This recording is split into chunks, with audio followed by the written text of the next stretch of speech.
আসসালামু আলাইকুম গাইস, নতুন একটা ভিডিওতে আপনাদের স্বাগতম। এবং এই ভিডিওতে আমি বলবো যে কেন বড় বড় পেজ সাসপেন্ড হয়ে যায়, বা আসলে কেন এই নিউজ পোর্টাল পেজগুলা বা নর্মাল যে বিজনেস পেজগুলা এগুলোর মধ্যে বড় বড় ইস্যু কেন আসে।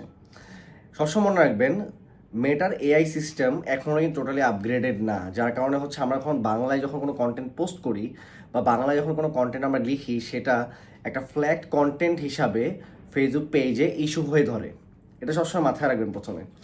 এখন এটাকে রিডিউস করার সিস্টেম কি, বা আসলে এটাকে যখন অ্যাপ্লাই টু ওভারসাইট বোর্ড বলে মেটা, তো অ্যাপ্লাই টু ওভারসাইট বোর্ড যখন আপনি আসলে অ্যাপিল করেন, বাট সেটার জন্য আসলে 24 দিন, 25 দিন, 30 দিন, 50 দিন, এমন আছে 3 থেকে 4 মাস কেন সময় নেয়, এবং এই সময়ের পরও আপনার প্রবলেমটা কেন রিজলভ হয় না। এটার কিছু কারণ আছে। দেখেন, আপনাদের সবার পেজে নতুন একটা অপশন আসছে, এটা হচ্ছে কমিউনিটি ম্যানেজার। কমিউনিটি ম্যানেজার মানে হচ্ছে আপনাদের পোস্টে যত রকমের প্রবলেম হবে, সেই প্রবলেমটা আপনি হচ্ছে কমিউনিটি ম্যানেজারে যেয়ে সলভ করবেন। মানে আপনি একজন কমিউনিটি ম্যানেজার, আপনি এই পোস্টের দায়িত্বে আছেন, যেই পোস্ট করুক না কেন, তখন আপনি যখন আপনার আইডির একটা অ্যাক্সেস কমিউনিটি ম্যানেজারের মধ্যে রাখবেন, সেখানে কি হবে, আপনি যে অ্যাক্সেসটা রেখেছেন সেই অ্যাক্সেসটা রাখার কারণে আপনি যখন মেটাতে ওভারসাইট বোর্ডে সে কমিউনিটি ম্যানেজার হয়ে অ্যাপিল করবেন, তখন কিন্তু আপনার প্রবলেমটা মেটা আরও তাড়াতাড়ি সলভ করে দিবে। অথবা যে ইস্যুগুলো ধরে পেজের ফ্ল্যাট কন্টেন্ট, যেটা হচ্ছে পেজ অ্যাট রিস্ক বলে, বা হচ্ছে ধরেন পেজ অ্যাট প্রবলেম বলে, বা হচ্ছে পেজ হ্যাজ সাম ইস্যু বলে, হ্যাঁ, অথবা পেজ সাসপেন্ড হয়ে যায়, এগুলো কিন্তু এগুলোর কারণে হয়।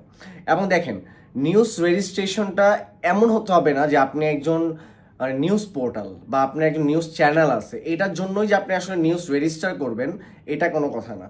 আপনি যদি একটা নিউজ রেজিস্ট্রেশন করে রাখেন যে কোনো পেজে, ভবিষ্যতে যখন আপনি কোনো একটা পোস্ট দিবেন, হ্যাঁ, সেটা যদি কখনো এআই ডিটেক্ট না করতে পারে বা কোনো প্রবলেম হয়, সেখানে এআই কিন্তু আপনাকে ফ্ল্যাগ কন্টেন্ট হিসেবে ধরবে না।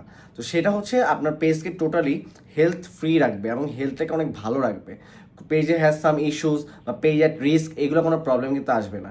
সো মেটা ভেরিফাই করার অবশ্যই কিছু সিস্টেম আছে নিউজ ভেরিফাই করার, যে প্রথমে আপনার বিজনেসটাকে মাস্ট আপনি ভেরিফাই করতেই হবে। এখন বিজনেস ভেরিফাই করা খুবই ইজি, এটা সবাই এখন পারে। সো মেটা বিজনেস ভেরিফাই করার পরে কিন্তু আপনি আপনার পেজটাকে লাইক নিউজ ভেরিফাইড করতে পারবেন। এবং অবশ্যই আপনাদের প্রতিজনের পেজে একটা করে কমিউনিটি ম্যানেজার 100% অ্যাড রাখবেন। কারণ কমিউনিটি ম্যানেজার যখন আপনি অ্যাড রাখতেছেন, তখন মেটাতে কোনো প্রবলেম হইলে বা কোনো ফ্ল্যাগ কন্টেন্ট হইলে, সেখানে কিন্তু আপনি অ্যাপিল করলে সেটা 1 সপ্তাহের ভিতরে আপনাকে প্রবলেমটা সলভ করাই দিবে।